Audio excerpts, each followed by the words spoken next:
Now we move on to the class NC of efficiently parallelizable problems.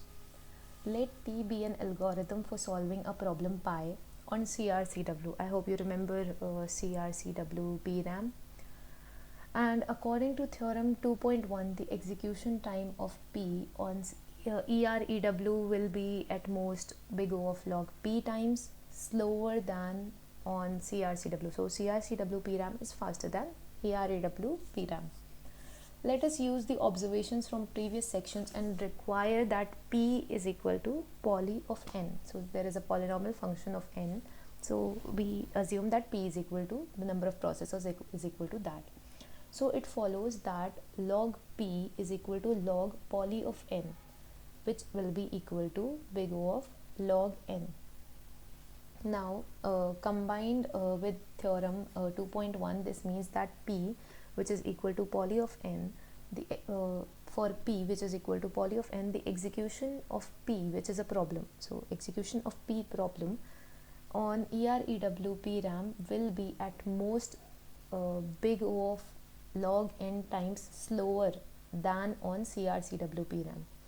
So since EREW PRAM had some restrictions, which means it had exclusive write and exclusive read, that's why it was slower than CRCW PRAM. Now this also tells us that when P is equal to poly of n, a polynomial function of n, choosing a model from the models CRCW PRAM and EREW PRAM and CREW PRAM to execute a program affects the execution time of the program by a factor of the order of big O of log n, where n is the size of the problem instances to be solved. So suppose that we are given the problem pi, add n given numbers. So then pi is equal to add numbers 10, 20, 30 till 80, and this is an instance of the main problem capital Pi, and the size of pi will be 8 in this case.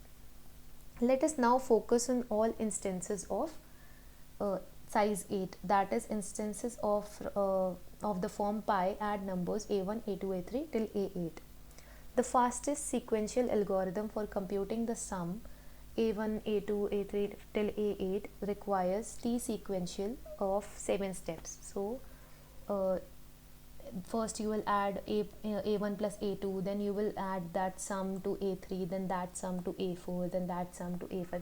So this is a sequential algorithm and it will take 7 steps, with each step adding the next number to the sum of previous ones.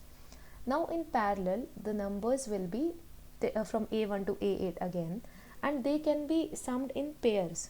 So suppose you add a1, a2 first, and a3, a4 at the same time, a5, a6 at the same time, and a7 and a8 at the same time. So in that case, you will only need 4 steps: step 1, step 2, and step 3. Actually 3 steps, sorry. You will take 4 processing units, 1 to execute this sum, 2nd for this, 3rd for this, and 4th for this. Now in the first step, each processing unit adds 2 adjacent input numbers, and similarly we move on and we keep adding the adjacent sums. Now in the first step there are 4 processing units engaged, and in the second step we can see that there are 2 engaged, and in the third step there is only 1 processing unit engaged. So in general, pi of n of the main problem pi can be solved in parallel time. T parallel is equal to log of n. Since this is 3 steps, which is the log of 8 base 2, so we can generalize that the T parallel will be log of n base 2. So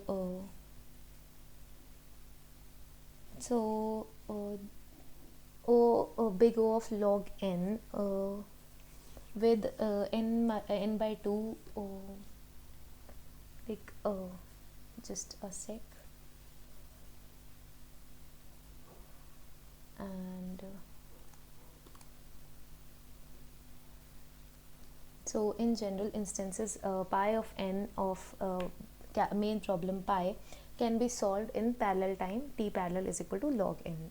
As we can see that we need only 3 steps for this one, and which is the log 8 base 2. So 8 is the size of our pi. So where is it? Yeah, size of pi is 8. Now n by 2 is basically big O of n. So so basically we can say that in this case the speed up will be n upon log n, since since speed up is equal to time sequential upon time parallel. So that's how the speed up in this case will be big O of n upon log n. So this is nothing but just an example problem, and this is how it is supposed to be solved. So this will be all for this video, and thanks a lot for watching.